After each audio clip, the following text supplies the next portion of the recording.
vocês, pelos apoio de vocês, assim, se puderem compartilhar esse vídeo pra mim no Face, no YouTube.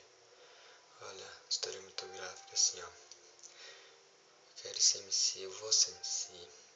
E muito pouca gente me apoiou. Então eu sempre preciso de vocês, né? Vocês são humildes, assim.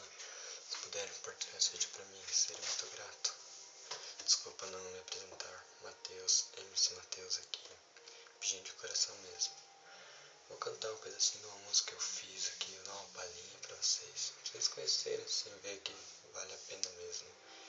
E assim, nós que somos, e é isso. Então, vou cantar.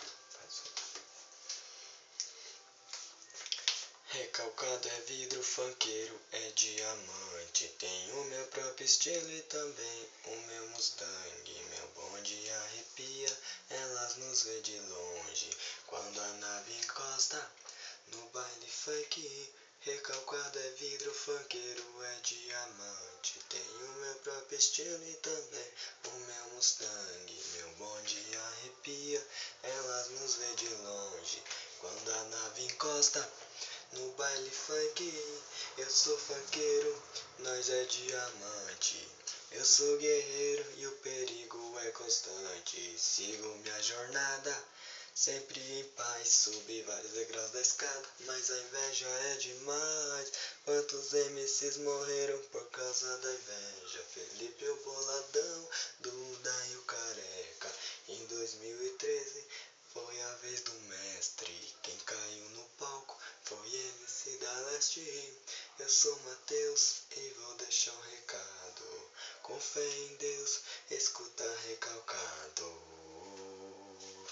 Recalcado é vidro, funkeiro é diamante. Tenho meu próprio estilo e também o meu Mustang. Meu bonde arrepia, elas nos vê de longe. Quando a nave encosta no baile funk. Recalcado é vidro, funkeiro é diamante. Tenho meu próprio estilo e também o meu Mustang. Meu bonde arrepia, elas nos vê de longe. Quando a nave encosta no baile funk.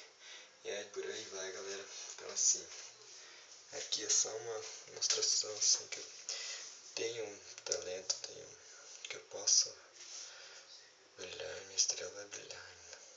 E vocês precisam da ajuda de vocês, que sempre vocês não ensinaram.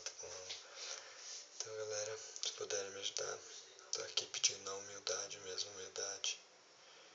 Eu sou MC Matheus, então aí, humildade prevalece aqui, ó. É nóis, por favor, se puder compartilhar lá, olha. Compartilha lá no Face, compartilha. Por favor, galera, preciso de vocês mesmo, tô pedindo humildade aqui. Obrigado, agradeço desde já. Beijão, galera. Valeu.